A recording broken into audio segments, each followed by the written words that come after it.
In June 2024, the Boston Celtics won their NBA record 18th championship. Weeks later, the Celtics ownership group announced plans to sell their majority stake in the franchise. As of writing, the Celtics have 13 players under contract for the 2024-2025 season. Yet, the Celtics are already $66 million over the cap, $16 million over the first taxpayer threshold, and $5 million over the second taxpayer threshold. But for any of this to make sense, we have to first understand the numbers. The NBA has a soft salary cap, which essentially means that there's a limit for the total monetary value of contracts a team can pay. For the 2024-2025 season, the salary cap is $140.588 million. If a team exceeds the salary cap, it faces penalties. As of writing, only 5 teams are below the salary cap: the Detroit Pistons, the Utah Jazz, the Charlotte Hornets, the Orlando Magic, and the San Antonio Spurs. Some, if not all of those teams, will go over the cap by the time the season starts. Honestly, the only team I can see not going over the cap is the Pistons, but we will have to wait and see. Since pretty much every team goes over the cap, you may be thinking, the penalties must be pretty lenient. Well, they are and they aren't. Let's hear how it works directly from the NBA. Now, the system is designed to help teams keep their own drafted players, and they have a big advantage in doing that. And in this case, Golden State was able to keep them, but pays a high luxury tax in order to do that. But it's about finding the appropriate balance.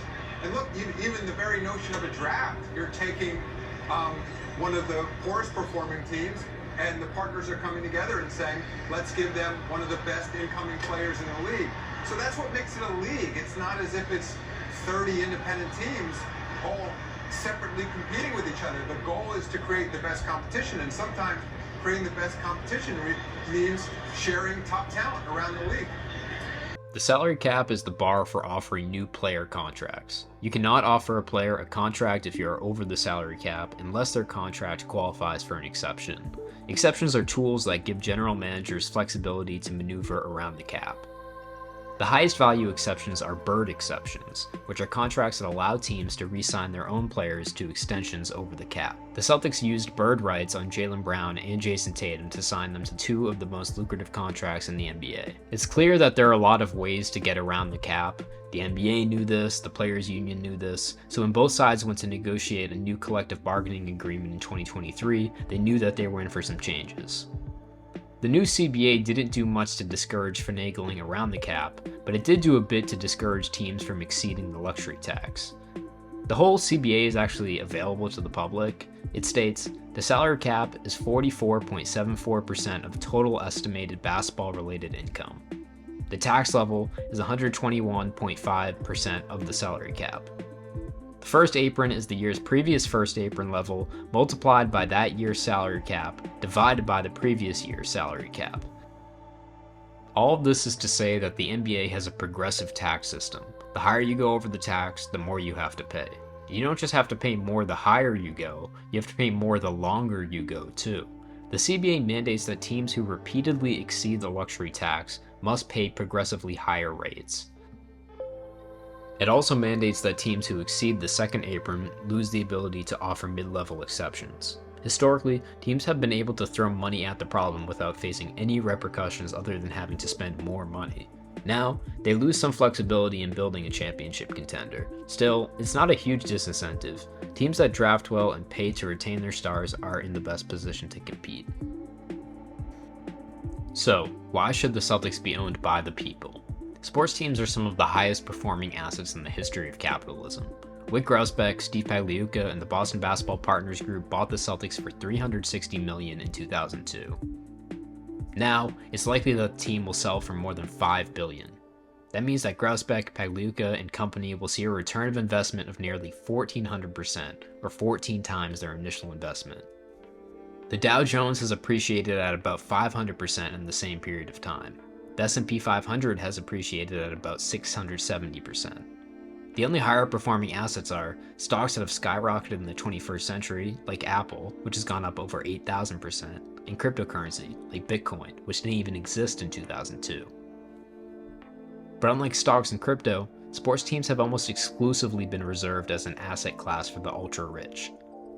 Scott Galloway, an economist and professor of marketing at NYU, has described the continued accrual of wealth by older people as the great intergenerational theft. Simply put, as we get younger, we're taking away opportunity and prosperity from our youngest. The social contract that is now no longer in place, and for the first time in the U.S.'s history, a 30-year-old is no longer doing as well as his or her parents were at 30. This is a breakdown in the fundamental agreement we have with any society, and it creates rage and shame. As a result, people over the age of 55 feel pretty good about America, but less than 1 in 5 people under the age of 34 feel very good about America. This creates an incendiary. Righteous movements, cuts to our society end up becoming opportunistic infections because, generally speaking, young people have a warranted envy, they're pissed off, and they're angry that they don't enjoy the same spoils and prosperity that were provided to our generation. The young people, who have not reaped the benefits of generational inheritance, simply do not have the liquidity to make meaningful gains in the stock market. Sports teams, like the Celtics, serve to increase the wealth of the most wealthy people. But what if it didn't have to be that way? Taxpayers have historically footed the bill for stadium construction and renovations. Why shouldn't they hold equity in the investment they were forced into? My radical suggestion is that the city of Boston should buy the Celtics in the form of debt, then offer shares to the general public in the form of stock. This would quickly absolve the city of its debt and give equity access to the public. Stockholders would elect a board of governors to represent the team just like companies do. This would democratize the structure of the organization while still ensuring stable operations. There's considerable historical precedent for fan-owned sports teams. The German Bundesliga, which is one of the biggest soccer leagues in the world, has an informal rule that states that a majority stake of teams must be owned by the club, and by extension, the people. For example, 75% of Bayern Munich is owned through stock.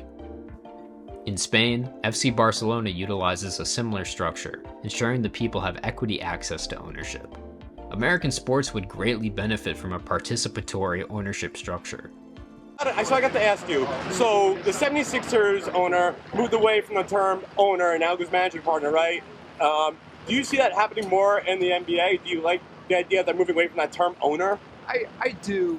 I don't want to overreact to the term because, as I said earlier, people end up twisting themselves into knots, avoiding the use of the word owner. It would not only give fans agency over the decisions of their favorite teams, but it would give them equity in a high-performing asset class. The 18 to 34 demographic in the United States simply is not investing. Most young people don't have cash to invest. The percentage of Americans living paycheck to paycheck is alarmingly high. But even the people who have the money to invest don't know what to invest in. An NBA sports team is one of the safest investments in the world. It carries name recognition, it excites sports fans, and has a proven track record of growth. The Phoenix Suns recently sold for $4 billion. Robert Sarver bought the team for $400 million in 2004. That's a 1,000% return on investment over 20 years. That said, very few individuals or partnership groups have the capital to buy teams for their ever-increasing costs. Minnesota Timberwolves owner Glenn Taylor and prospective owners Mark Lowry and Alex Rodriguez have been embroiled in a dispute over the team's sale for years. Alex and Mark have said that the only thing holding up their deal was NBA approval of the financing and the money. Can you clarify or confirm exactly where that stood when Glenn announced that the deal, in his view, was off? I can't say more other than that comment is at the heart of their dispute. And again, the dispute is precisely that. Going forward, the only people in the world who are going to be able to afford teams are the likes of Jeff Bezos, Elon Musk, and other mega billionaires. This is going to open the door to 3 nightmarish scenarios. 1, the richest of the rich getting even richer. 2, private equity firms swooping in and assuming oligarchical control of franchises. And 3, sovereign wealth funds buying teams as a method of sports washing. In 2023, NBA Commissioner Adam Silver said that the reason why we've opened up investment opportunities to private equity firms, sovereign wealth funds, is because we're running out of individuals, frankly, who are in a position to write those kinds of checks, and especially when you're not going to be the control owner of the team. But wouldn't it be better to give the people control over the teams? The stock market offers great liquidity. Cash-strapped teams can split their stock to raise capital. You see, in 1923, the Packers were on the brink of bankruptcy, so they decided to sell shares of the team to the community, making them the country's only publicly owned, non-profit major professional team.